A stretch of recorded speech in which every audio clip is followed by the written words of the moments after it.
Բյուրեղավանում արձանագրվել են աղիքային վարակիչ հիվանդության դեպքեր։ Ստացված շտապ հաղորդումների ընդհանուր թիվը կազմում է շուրջ 30։ Այս պահին հոսպիտալացվել է 11 քաղաքացի։ Նրանց առողջական վիճակը գնահատվում է միջին ծանրության։ Կան նաև տնային պայմաններում բուժում ստացող անձինք։ Հայտում են հիվանդությունների վերահսկման եւ կանխարգելման ազգային կենտրոնից։ Քաղաքացիների մոտ արձանագրվել են սրտխառնոց, փորլուծություն, փսխում եւ մարմնի ջերմաստիճանի բարձրացում, որոնք բնորոշ են աղիքային վարակներին։ Բյուրեղավանի քաղաքային պոլիկլինիկայի տնօրենի ժամանակավոր պաշտոնակատար Արմեն Վարդումյանը հայտարարել է, որ կանչերը սկսել են գրանցվել 3 երեկոյան ժամը 7-ից։ Տվյալ վիճակը ներկայումս շարունակվում է, նորից շտապօգնության բազմակի կանչեր, նաև դիմելիությունը պոլիկլինիկայում նույն գանգակներով, որոնք սկսվել են հոսպիտալացվել, այսինքն հիվանդների վիճակը մի քիչ դեպի ավելի ոչ դրական դինամիկա ունի։ Իրականացվել է խմելու ջրի նմուշառում լաբորատոր փորձաքննության ենթարկելու համար։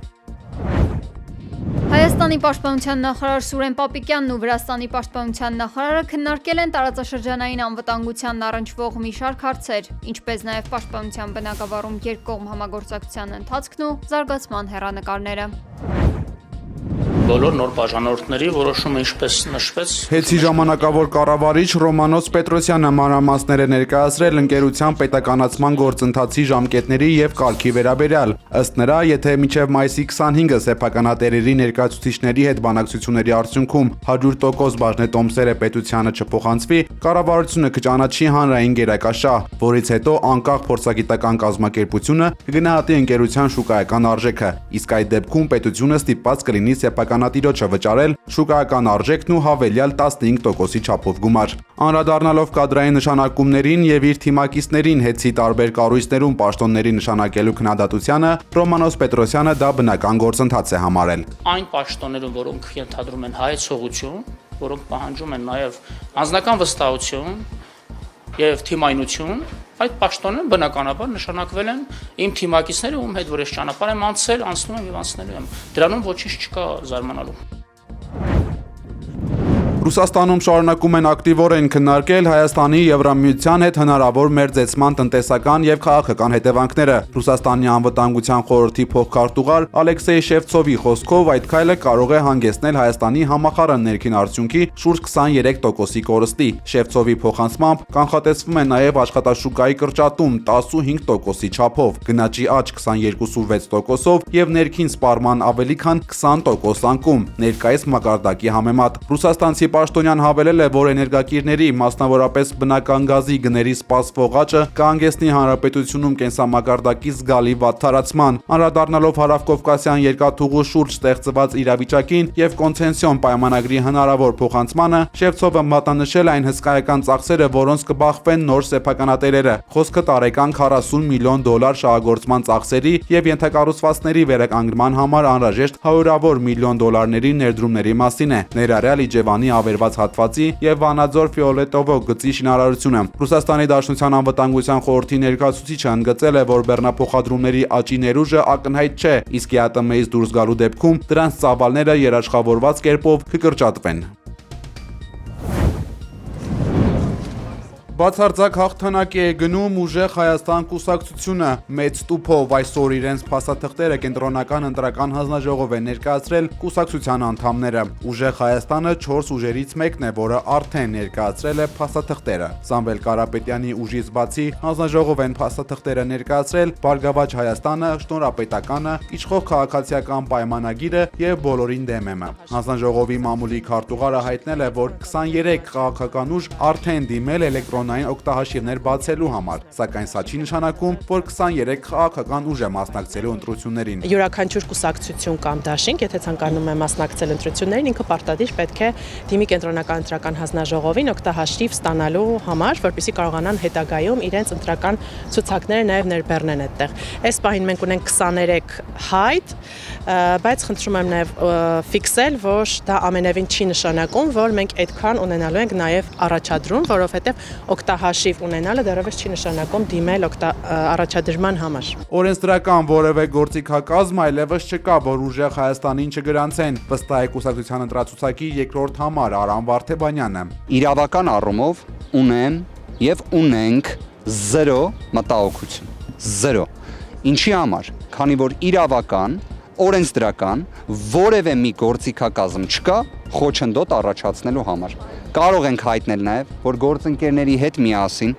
մանրակրկիտ կերպով ուսումնասիրել ենք նաև բոլոր փաստաթղթերը նախքան դրանց ներկայացումը։ Փաստաթղթերը ընտրական օրենսգրքի եւ կուսակցությունների մասին օրենքի տեսանկյունից հավուր պատշաճի են, համապատասխանում են օրենքի բոլոր պահանջներին, շարժվում ենք առաջ։ Իսկ այն ձայնագրությունները, որոնք շրջանառվում են ըստ Վարդեբանյանի մոնտաժված են եւ որևէ իրավական հիմք չեն կարող հանդիսանալ կուսակցությանը չգրանցելու համար։ Նա սա որակել է որպես մանիպուլյատիվ սև քարոզչություն։ Կուսակցության անդամները վստահ են, որ հաղթելու են ընտրություններում եւ հաղթահարելու են երկրի առջև ծառացած անվտանգային եւ սոցիալական մարտահրավերները։ Մենք գնում ենք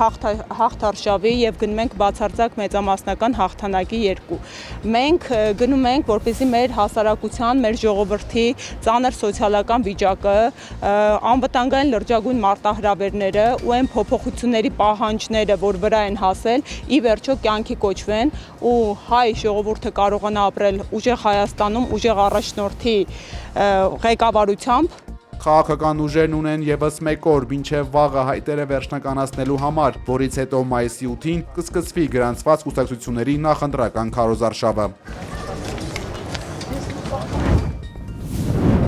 Թեհրանը դեռևս վերջնական որոշում չի կայացրել Միացյալ Նահանգների հետ բանակցությունների նոր փուլին մասնակցելու վերաբերյալ, որը նախատեսվում է անցկացնել այս շաբաթվա վերջին, հայտարարել է Իրանի արտգործնախարարության խոսնակ Իսմայել Բաղային։ Ըստ նրա, չնայած Իրանը բանակցային գործընթացին մոտեցել է բարի կամքով եւ լրջությամբ, սակայն ամերիկյան կողմը դրսեւորել է անլուրջ վերաբերմունք, անընդհատ փոփոխելով իր դիրքորոշումները։ Բաղային շեշտել է, որ Հորմուզի նեղուցում իրանական նավահանգիստների ծովային շրջափակումը շարունակվում եւ որակվում որպես ագրեսիվ գործողություն։ Իրանական կողմը Իսլամաբադ մեկնելու որոշում կկայացնի միայն այն դեպքում, եթե դա բխի երկրի ազգային շահերից, սակայն այս պահին դեռևս հստակություն չկա, ասել է նա։ Այս ֆոնին Պակիստանի վարչապետ Շեհբազ Շարիֆն Իսլամաբադում հանդիպել է Իրանի դեսպան Ռեզա Ամիրի Մողադամի հետ։ Քննարկումների առանցքում եղել է տարածաշրջանային իրավիճակը եւ դիվանագիտական ջանքերի համակարգումը։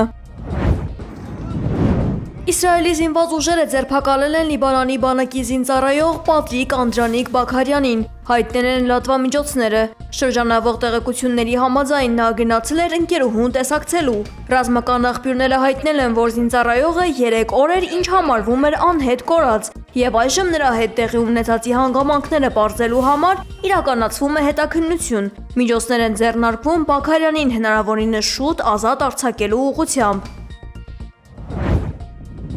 Եվրամիության անդամ երկրների դեսպանները պաշտոնապես հաստատել են Ուկրաինային 90 միլիարդ եվրոյի վարկ տրամադրելու որոշումը եւ Ռուսաստանի դեմ պատժամիջոցների հերթական 20-րդ փաթեթը։ Այս գործընթացը հնարավոր դարձավ, երբ Հունգարիան, որը նախկինում վետո էր սահմանել, փոխեց իր որոշումը։ Պետեր Մադյարի գլխավորած նոր կառավարությունը որոշել է չեղարկել սահմանափակումը դրուժբա խողովակաշարով նավթի մատակարարումների վերականգնման ֆոնին։ Ուկրաինական կողմն ապրիլի 22-ի առավոտյան արդեն սկսել է խողովակաշարի լցման եւ ճնշման բարձրացման աշխատանքները, հայտնել է Սլովակիայի էկոնոմիկայի նախարարը։ Նախատեսվել է, որ նավթը Սլովակիա կհասնի հաջորդ օրվա առավոտյան։ Դրուժբա խողովակաշարը հունվարից չէր գործում ռուսական անօդաչու թռչող սարքերի հասցրած վնասների պատճառով եւ դրա համար Հունգարիայի նախկին վարչապետի եւ Զելենսկու միջև սառը պատերազմ էր ընթանում։